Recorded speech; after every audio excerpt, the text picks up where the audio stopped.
한국은 5월 8일 어버이날이죠. 바쁜 일상을 핑계로 마음만큼 자주 전화를 드리지 못하지만 그래도 그날만큼은 놓치지 않고 전화를 드리고 싶었습니다. 좁은 소파에 온 가족이 다 앉아서 화상전화로 어머니와 전화를 했습니다. 나름 이제 5인 가족이다 보니 전화기 한 화면에 잘 들어가지 않습니다. 어떻게 해야 될까요? 전화기로 계속 이렇게 돌리는 거죠. 저는 제일 중간에 앉고 양쪽에 다 앉고 이렇게 돌리는 거예요. 그렇게 전화기를 움직여보면 어머니에게 온 가족, 아들, 며느리, 또 새, 손녀 한 명 한 명 놓치지 않고 골고루 얼굴을 보여드리면서 전화를 합니다. 아이들 한 명 한 명 향해서 이런 말씀 저런 말씀 하시느라 어머니는 계속해서 말씀하십니다. 저희 아이들이 이렇게 늘 하는 얘기가 있어요. 외할머니하고 통화하면 자기들이 할 말이 참 많은데 할머니하고 통화하면 자기들이 얘기할 기회가 없대요. 할머니가 말씀 다 하셔서. 그렇게 얘기를 이제 하다가도 어머니의 역시 최대 관심은 그 5명이 누구일까요? 네. 배 아프셔서 나으신 저 아니겠습니까? 그 화면에서 제가 잠시 사라져서 잘 안 나오면 아범은 어디 있노 하고 물어보십니다. 그럼 제가 다 등장하죠. 제 와이프가 늘 얘기하는 게 있습니다. 아들이 나와야 된다. 아들이 나와야 된다. 저는 이렇게 좀 약간 민망해요, 요즘. 그 카메라에 또 이렇게 조그마한 제 얼굴이 나오잖아요. 안 그래도 큰데 이렇게 자꾸 제 얼굴이 중간에 나오면 별로 마음에 안 들어서 애들을 많이 보여주거든요. 그럼 어머니는 아범은 어디 있노? 아범은 어디 있노? 이렇게 물어보죠. 아직도 어머니라고 부르기보다 엄마라고 부르는 것을 더 좋아하시는 어머니. 이제 한국에 못 간 지 10여 년이 넘었으니까 이제 내년에는 아이들 데리고 한번 꼭 가겠노라고 그렇게 말씀을 드렸습니다. 그랬더니 아직 1년이나 남았는데도 이제 만날 날이 얼마 안 남았네 그렇게 아이처럼 좋아하십니다. 저는 얼마나 웃기던지 아직 1년이나 남았는데 얼마 안 남았다고 하시니까 저는 너무 좀 약간 웃겨서 막 웃었어요. 그렇게 길지 않은 대화를 마치고 무심한 듯 전화를 끊었습니다. 이렇게 마음만큼은 참 그립고 가까운데 몸은 멀리 떨어져 있다 보니까 그 역시도 익숙한 듯 그렇게 짧은 만남을 뒤로하고 다시 일상으로 돌아갑니다. 그리운 듯 아련하고 또 동시에 익숙한 듯 미안한 관계, 멀리 사는 아들과 엄마의 일상이 되어버렸습니다. 어버이 주일을 맞으며 하나님 어떤 말씀을 함께 주일날 나눠야 될까요? 하고 고민하며 기도했습니다. 여러분 설교자에게 가장 힘든 게요. 설교 준비하는 그 자체 순간이라기보다 하나님 어떤 본문으로 나눠야 될까요? 라는 것이 매주 숙제입니다. 여러분 누가 이렇게 좀 줬으면 좋겠어요. 이 본문으로 하시라고. 근데 그렇지 않잖아요. 그러니까 늘 어떤 본문으로 하나님의 말씀을 나눠야 될까? 그렇게 고민하다가 하나님 성경에서 말씀하시는 어머니에 대해서 좀 나눠볼까요? 이렇게 마음에 이렇게 감동이 안 생겨요. 부모님에 대한 그리스도인의 어떤 자세를 좀 한번 나눠볼까요? 주님 어떤 본문을 가지고 나눠야 될까요? 그렇게 질문하다가 기도하다가 그런 마음이 듭니다. 결국 떠오르는 건 우리에게 어머니, 아버지라는 그 부모님의 모습을 통해서 결국 더 깊이 있게 느끼게 하시는 그리고 만나게 하시는 한 분, 결국 그분을 함께 나눠야 되겠다라는 그러한 마음을 주셨습니다. 하나님의 말씀을 읽다 보면 복음이라는 것을 함께 선포하다 보면 결국 깔때기에는 결국 많은 물이 들어가도 그 나오는 물은 정해져 있고 작은 그런 물줄기가 나오듯이 결국 그분을 바라보지 않을 수 없었습니다. 저마다 어머니, 아버지에 대한 추억과 특별한 마음들이 있으시죠. 가까이 계신 부모님도 계시겠지만 또 어떤 분들은 멀리 한국에 계시는 분들도 계실 것이고요. 이제는 빛바랜 사진 속에만 계신 그런 부모님들, 이제는 마음 한켠에 그냥 아련한 기억으로 남아있는 그러한 부모님들도 계실 겁니다. 어디에 계시든 생존에 계시든 돌아가셨든지 결코 잊혀지지 않는 특별하고 그런 어떤 다양한 추억 속에 우리 부모님은 분명 우리 가슴 깊이 그렇게 자리하고 계실 겁니다. 요 근래 들어서 어버이날이면 자주 읽혀지는 시가 한 편 있습니다. 심순덕이라는 분의 시인이 쓰신 제목은 엄마는 그래도 되는 줄 알았습니다 라는 시입니다. 제가 한번 읽어드려 보겠습니다. 엄마는 그래도 되는 줄 알았습니다. 하루 종일 밭에서 죽어라 힘들게 일해도. 엄마는 그래도 되는 줄 알았습니다. 찬밥 한 덩이로 대충 부뚜막에 앉아 점심을 때워도. 엄마는 그래도 되는 줄 알았습니다. 한겨울 냇물에 맨손으로 빨래를 방망이질해도. 엄마는 그래도 되는 줄 알았습니다. 배부르다 생각 없다 식구들 다 먹이고 굶어도. 엄마는 그래도 되는 줄 알았습니다. 발뒤꿈치 다 해져 이불이 소리를 내도. 엄마는 그래도 되는 줄 알았습니다. 손톱이 깎을 수조차 없이 닳고 문드러져도. 엄마는 그래도 되는 줄 알았습니다. 아버지가 화내고 자식들이 속썩여도 전혀 끄떡없는. 엄마는 그래도 되는 줄 알았습니다. 외할머니 보고 싶다, 외할머니 보고 싶다. 그것이 그냥 넋두리인 줄만. 한밤중 자다 깨어 방구석에서 한없이 소리 죽여 울던 엄마를 보니 엄마는 그러면 안 되는 것이었습니다. 어머니는 자식들에게 왜 그런 존재이셔야만 했을까요?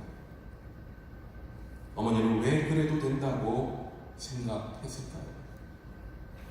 뒤늦게서야 철이 들어 사랑하는 어머니 세상을 떠나신 후에야 어머니의 인생 안쓰럽게 느껴지는 그 시인의 이 고백, 아니 어쩌면 참으로 부족하고 여전히 철없는 나 자신의 마음, 우리의 마음이 이 시 가운데 고스란히 담겨 있는 듯합니다. 아낌없이 주시기에 당신의 수고와 헌신이 자식들에게 너무나 당연하게 그렇게 보였던 걸까요? 우리는 왜 그 헌신과 사랑의 진가를 뒤늦게서야 그렇게 진심으로 깨닫게 되는 걸까요?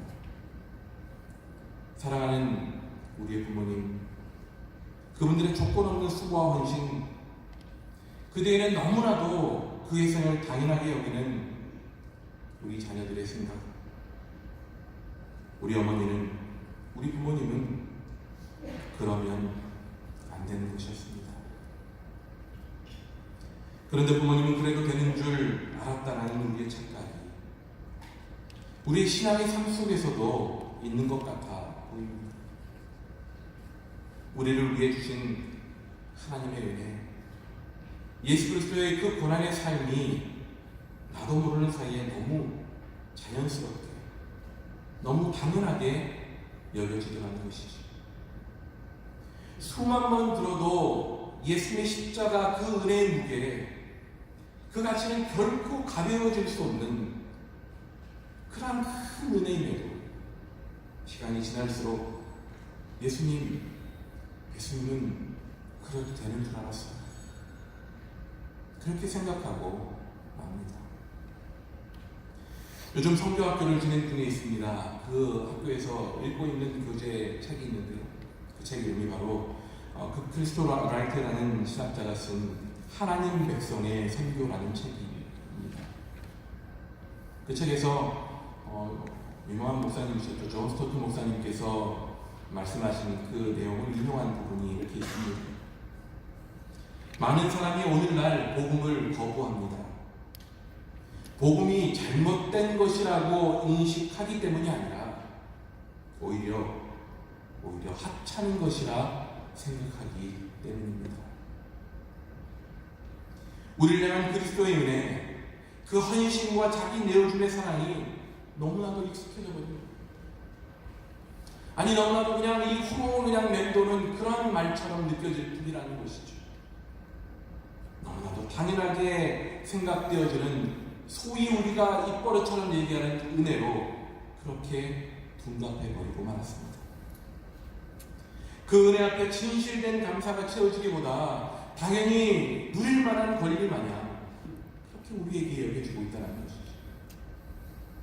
무엇이 그 사랑을 당연하게 여기게 했는지 모르지만 그 은혜가 그렇게 값싼 은혜가 되고 말았습니다.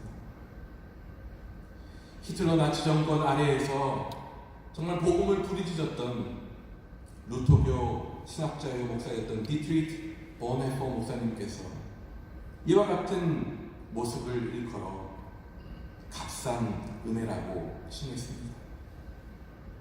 결코 값싼 은혜가 아님에도 불구하고 그 복음을 받은 자답게 살아내지 못하는 그 은혜를 그저 당연하게 여기고 살아가는 우리들에게 그 값비싼 은혜가 값싼 은혜가 되어버리고 말았다는 것입니다.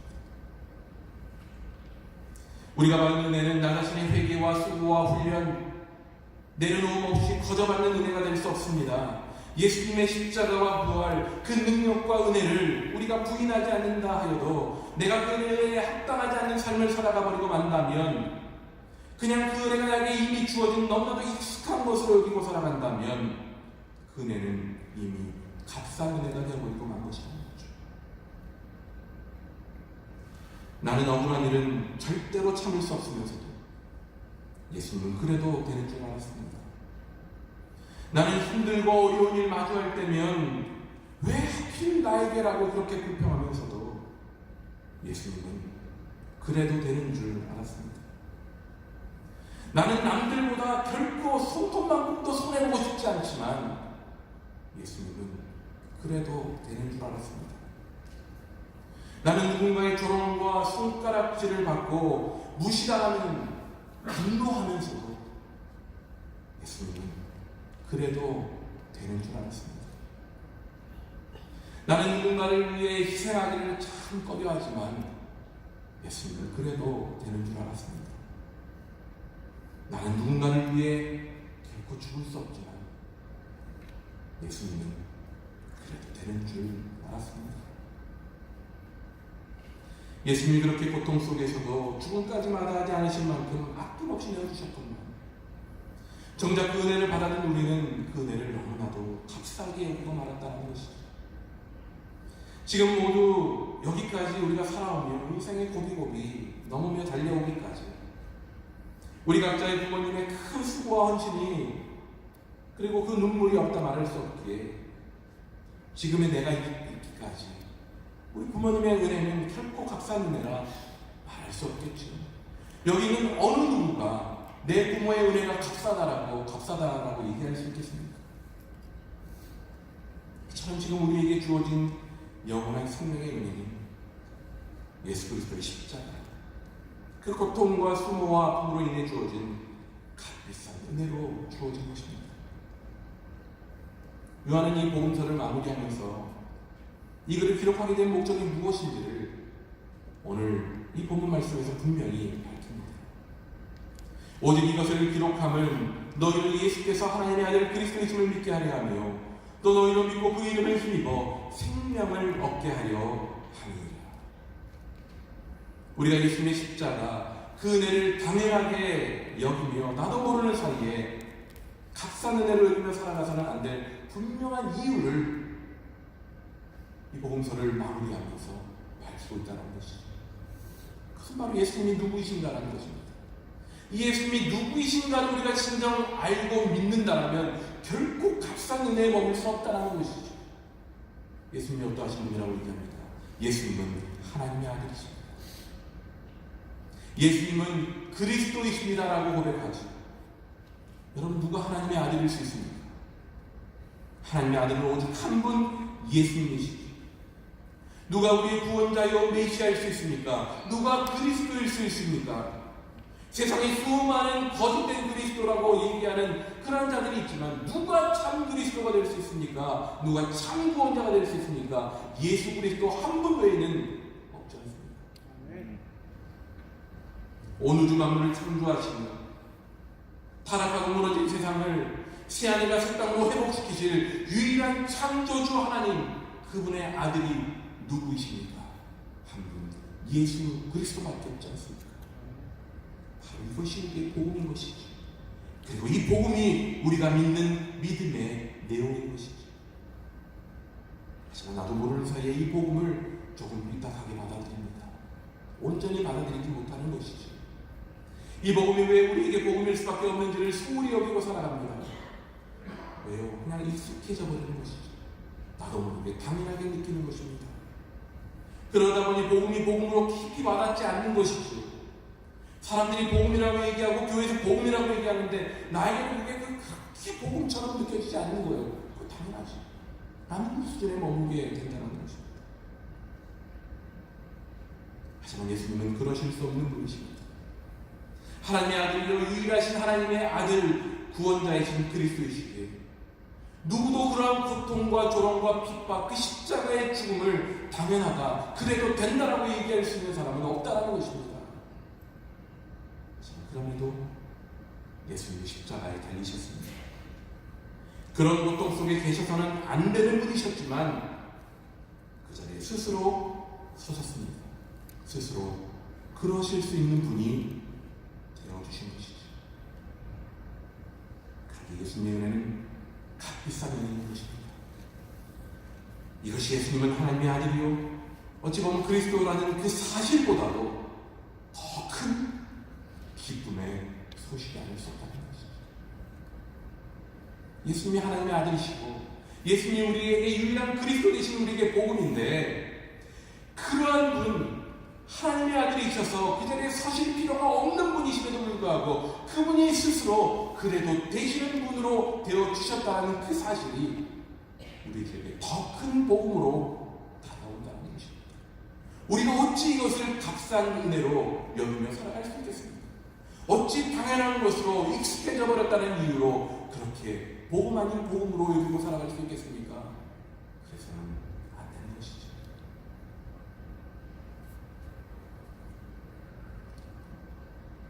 그저 우리 믿음은 그렇다더라 정도의 수준을 넘어서야 될 것입니다. 하나님께서 하나님의 아들이심을, 예수께서 그리스도 우리를 구원할 메시아이심을 믿는 이 믿음은 우리 마음을 분명하게 바로 세울 것입니다.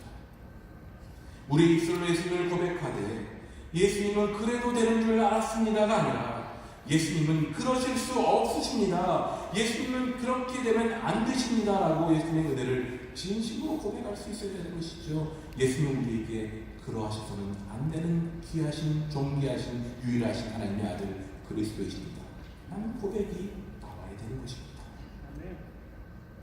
이런 우리의 고백이 이루어지기 시작하는 것, 그 자체가 우리에게 은혜입니다. 어머니, 아버지의 변함없는 사랑, 그 헌신적인 관심과 애쓰심이 우리에게 은혜인 것이죠. 그런데 그저 그 은혜를 당연히 여기고 어머니 아버지는 그래도 되는 줄 알고 철없이 지나는 그 삶에는 그 은혜를 깊이 깨닫지 못하게 마련입니다. 하지만 어머니는 그러셔서는 안 됩니다 라면서 어머니의 그 사랑, 그 헌신의 의미를 진심으로 감사하고 느끼는 이들에게는 그렇지 못한 이들보다 부모의 사랑이 더 크게 다가올 것이라는 거죠. 마찬가지입니다. 나를 위한 예수님의 삶, 하나님의 아들이심에도 그리스도이심에도 십자가를 지시기로 아낌없이 그렇게 내어주신 그 은혜를 내가 인정하고 깨닫고 그것이 인정 나에게 복음이요, 그 어떤 소식보다도 좋은 소식이라고 자랑할 수 있는 것, 그 자체가 우리에게 은혜인 것입니다. 그 은혜가 비로소 진정한 값비싼 은혜로 우리들에게 주어지게 되는 것이죠.